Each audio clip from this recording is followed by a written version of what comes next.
విశ్వాసం ఎప్పుడు పెరిగింది? వినుట వలన విశ్వాసము పెరుగుతుంది. యేసుక్రీస్తు మాట ద్వారా విశ్వాసము మనకు పెరుగుతుంది. దేవుని బిడ్డలు లోకములో, పాపములో, శాపములో, దౌర్భాగ్యంలో పడకుండా ఉండాలంటే వారు ఎప్పుడు దేవుని యొక్క వాక్యం వింటూనే ఉండాలి. ప్రారంభ దినాల్లో బాప్తిసం పొందిన వారు అపోస్తలుల బోధ, సహవాసం, ప్రార్థన చేయటం, రొట్టె వీరచటం ఎడతెగక ఉండారట. ఎడతెగని ప్రార్థన వారు చేస్తూ ఉన్నారు. ఎడతెక్కకుండా దేవుని యొక్క మాటలు వింటూ ఉన్నారు. చేప నీళ్ళల్లో ఉంటేనే ఎలా బ్రతుకుతుందో అలాగే ప్రియమైన వారలారా, మనం ఎప్పుడు దేవుని యొక్క వాక్యం చదువుకుంటూ దేవుని సన్నిధిలో ఆయనకి స్తోత్రాలాపన చేస్తూ స్తుతిస్తూ ఉంటే నిజంగా మన విశ్వాసం అంతకంతకు అభివృద్ధి పరచబడుతూ ఉంటుంది. దేవుని యందు విశ్వాసము మీరు ఉంచినట్లయితే మీ జీవితాల్లో కూడా అద్భుతాలు చేస్తాడు దేవుడు. ఎందుకంటే ఆయన నిన్న నేడు ఏకరీతిగా ఉన్నాడు. ఆయన మారనివాడు, మార్పు లేనివాడు. మనలో మార్పులు సర్వసాధారణం, కానీ దేవునిలో మార్పు మాత్రం రానే రాదు. 4 వ్యక్తులు మోసుకొని వచ్చారంటే నిజంగా ఆ రోగి కంటే కూడా ఆ మోసుకొచ్చినటువంటి వ్యక్తులకి బలమైనటువంటి విశ్వాసం ఉంది. అలాగే లోకంలో ఏదన్నా సమస్య వచ్చినప్పుడు మీరు చెబుతారు ప్రార్థనకి వెళ్దాం రండి అని. ఒక వ్యక్తికి ఎవరికైనా బాగోకపోతే ప్రార్థనకి వెళ్దాం రమ్మని చెబుతారు, లేకపోతే పాస్టర్ గారిని పిలిపించి ప్రార్థన చేపిస్తామని చెప్తారు. ఎందుకంటే నీకు నమ్మకం ఉంది. ఆ నమ్మకాన్ని గురించి నువ్వు అతనితో మాట్లాడుతున్నావు. అతనితో మాట్లాడుతున్నప్పుడు అతనికి కూడా నమ్మకం కలగాలంటే నీ మాటల్ని దేవుడు ఆశీర్వదించి ఒక ఆకర్షణ, ఒక శక్తివంతమైన మాటలుగా దేవుడు ఎదుటి వ్యక్తికి చేస్తాడనమాట. పాస్టర్ గారే వచ్చి మాట్లాడాలనేం లేదు. నీవు మాట్లాడినా ఒక అద్భుతం దేవుడు చేస్తూ ఉంటాడు అన్నమాట. కాబట్టి ఆ 4 వ్యక్తులు విశ్వాసంతో మోసుకొని వచ్చారు. అక్కడికి రాగానే ఏం జరిగిందంటే వాకిటైనను వారికి స్థలం దొరకలేదు. నిరాశ. మనం ఆశించింది మనకు దొరకనప్పుడు మనకు నిరాశ ఎదురైద్ది. మనం అనుకున్నది మనకు జరగనప్పుడు మన మనసు బాధపడిద్ది. అక్కడ చూస్తే ప్రియమైన వాళ్ళరా, ఇల్లంతా ప్రజల చేత నింపబడింది, వాకిటైనా స్థలం లేదు. వెంటనే డిస్టర్బ్ అవ్వాలి, కానీ వారు అవ్వకుండా ఏం చేశారో చూద్దాం. చాలామంది కూడి ఉన్నందున వారు ఆయన యొద్దకు చేరలేక ఆయన ఉన్న చోటికి పైగా ఇంటి కప్పు తీసి పక్షవాయువు కలిగిన వారిని పరుపుతో దింపిరి. ప్రజల చేత కిక్కిరిసిపోయింది ఆ గృహం. కరెక్ట్గా యేసయ్య ఎక్కడున్నాడో చూశారు, మంచం ఇంటి మీదకి ఎక్కించారు. యేసయ్య ఎక్కడున్నాడో అక్కడంతా కప్పు తీసేసేసారు. ఆ పక్షవాయువు కలిగిన వ్యక్తిని యేసు ప్రభు వారి ఎదుటకు దింపారు. మీరు బాగా ఆలోచన చేయండి. ఆ ఇంటి ఓనర్స్ ఒప్పుకుంటారా ఈ పనికి? ఆ ఇంటి ఓనర్స్ ఒప్పుకోరు. ఎందుకంటే వాళ్ళ పర్మిషన్ కూడా తీసుకోకుండా సరాసరి మంచం ఇంటి పైకి ఎక్కించి ప్రభు ఉన్న చోట కప్పు తీసి మంచం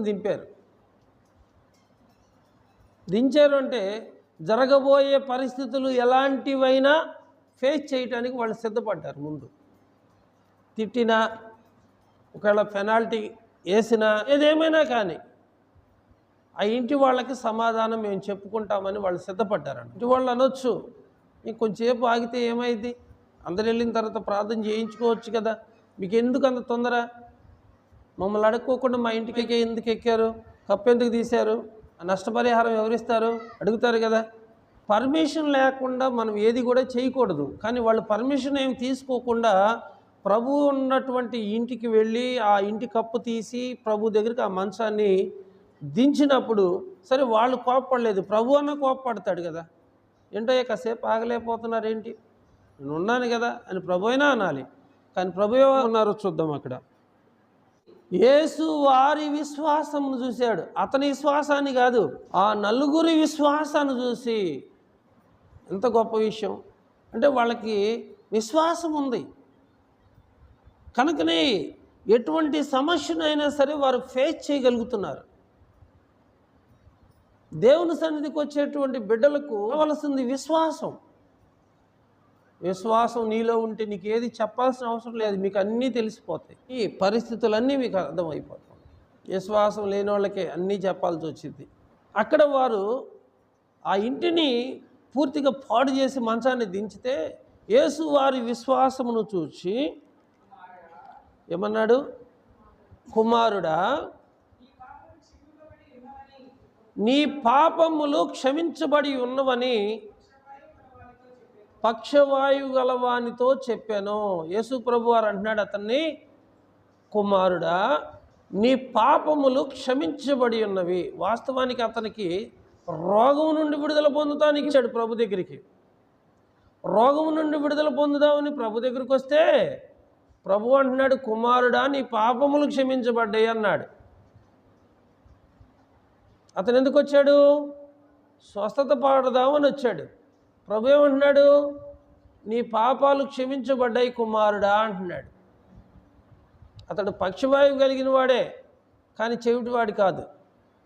ఈరోజు కన్నులుండి చూడలేని వారుగాను, చెవులుండి వినలేని వారుగాను ఉంటున్నారు. దేవుని యొక్క మాటలు నీవు వినే విధంగా ఉంటే నీకెంతో ఆరోగ్యాన్ని దేవుడిస్తాడు. దేవుని యొక్క మాటలు నీ శక్తి కొలదిగా నువ్వు పలికితే నీ ఒంట్లో ఉన్నటువంటి రోగమంతా బయటికి పోయింది.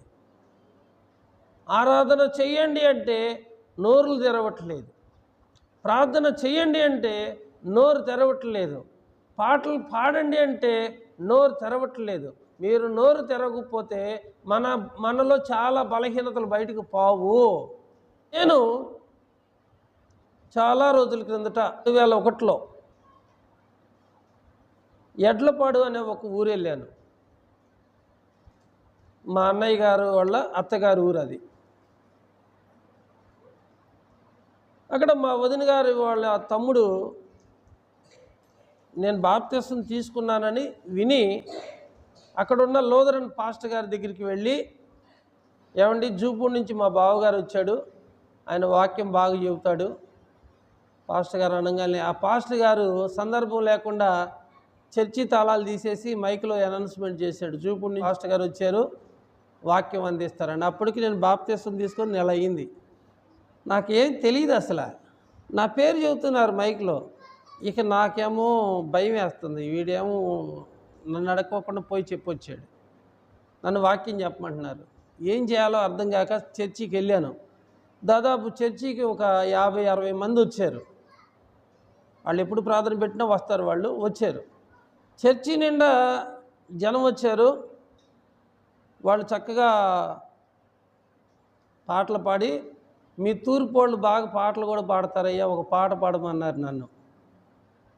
నాకు పాటలు పాడటం అంటే చాలా భయం. అయినా వదిలేటట్టుకు లేరని ఎన్ని తలిసినా ఏది అడిగినా పాట పాడే, అది సింపుల్గా ఉంటుంది కాబట్టి, నాకు వచ్చిన పాట అదే కాబట్టి అదే పాడే. అదే పాడంగానే అప్పుడు దాకా నవ్వుతూ ఉన్నటువంటి ముఖాలు మాడిపోయినాయి నా పాట విన్న తర్వాత. సరే ఎట్టగట్ట ఒడ్డున పడ్డా.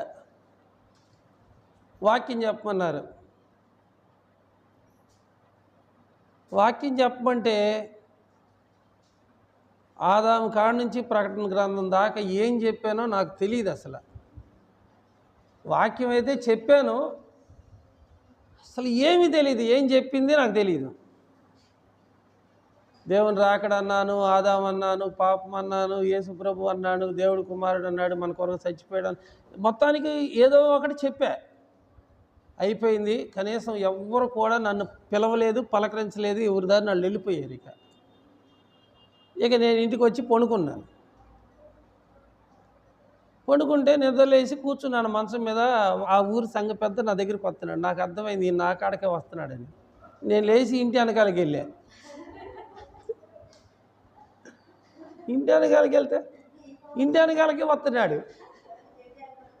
ఇక లాభం లేదని వాళ్ళ ఇంటి పక్కన కాలం ఉంది, ఆ కాలం నడుచుకుంటూ వెళ్తున్నాను నేను. నా వెనకాల నడుచుకుంటూ వస్తున్నాడు. అక్కడ వేప చెట్టు ఉంటే అక్కడ మొహం పొలెచ్చుకుందామని అక్కడ నుంచున్నా. ఆడ దాకా వచ్చి, ఈసారి బాగా నేర్చుకొని చెప్పి వాక్యం అన్నాడు.